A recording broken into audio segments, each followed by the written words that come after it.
Well, hello again, everyone. It's your man, Cowboy Star, coming back at you. That's right, we're talking about the Dallas Cowboys.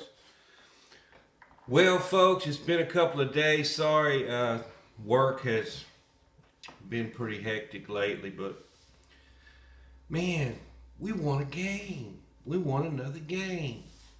And we played a hell of a good game. Uh, all the keys to the game that I brought up in the previous video, man, we did it. We were well prepared.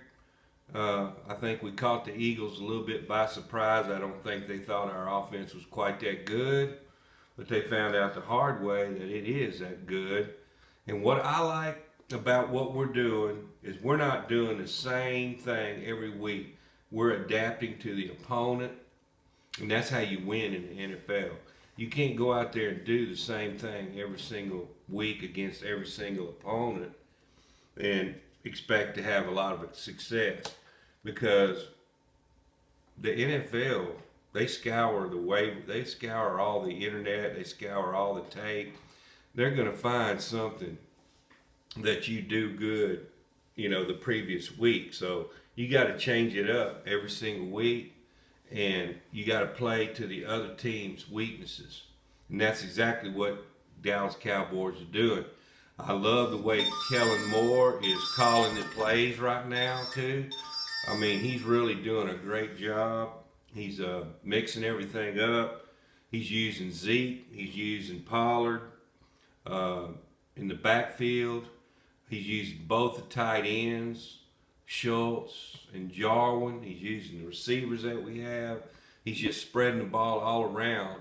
And we have so many weapons that the defense is having a hard time keeping up with all our weapons. So good for the Cowboys.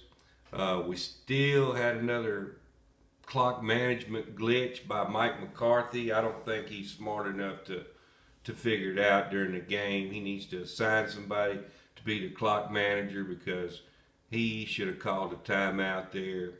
I know we were up 20-7, but right before halftime there was a minute and 30 seconds left, I believe, and we had 2 timeouts left. And even the referee came up beside him because he thought he was going to want to call a timeout. He just looked at him like, "What are you doing standing here?" I don't want to call a timeout. And for the life of me, it mystifies me why he didn't call a timeout and try to get closer for Greg Zuerlein to try a field goal. I mean, 20-7's good, but 23-7's even better.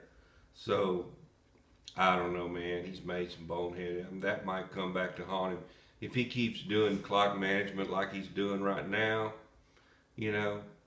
But I'm just gonna pretend I didn't see what he did, and I'm gonna do the right thing and just pretend I didn't see it. So no, I probably will remember that I did see it. But anyway, defense looked great, especially Diggs. Diggs got a pick six. Of course, receiver fell down, but he was still right there on the play. He had about 6 or 7 pass breakups, and he was also voted defensive player of the month by the NFL. So kudos to Trevon Diggs. He had a great game, and I think he's starting to be a big factor here with the Cowboys defense. But my star up goes to our defensive coordinator, Dan Quinn, because he is calling up a hell of a defense. He's scheming. He's changing things up. They don't know what to expect. I mean, that's the way you have to play in the NFL. You can't do the same thing over and over and over again, like beating your head against the wall. Dan Quinn is moving Micah Parsons around. They don't know if he's going to blitz. They don't know if he's going back in coverage. Javon Curse, who is a big defensive back, and he can drop down in the box sometime. He's been doing an outstanding job. Even Jalen Smith and Van Der Esch played a solid game. Now on offense, we had a weak link there. Connor Williams had 3 holding penalties. Those penalties, man, are going to kill us if we don't clean that up. So, uh, Connor Williams, you need to get schooled up on what you're doing wrong and cut back on all those penalties. But overall, I was happy with the win. The Cowboys have a tough opponent coming up Sunday.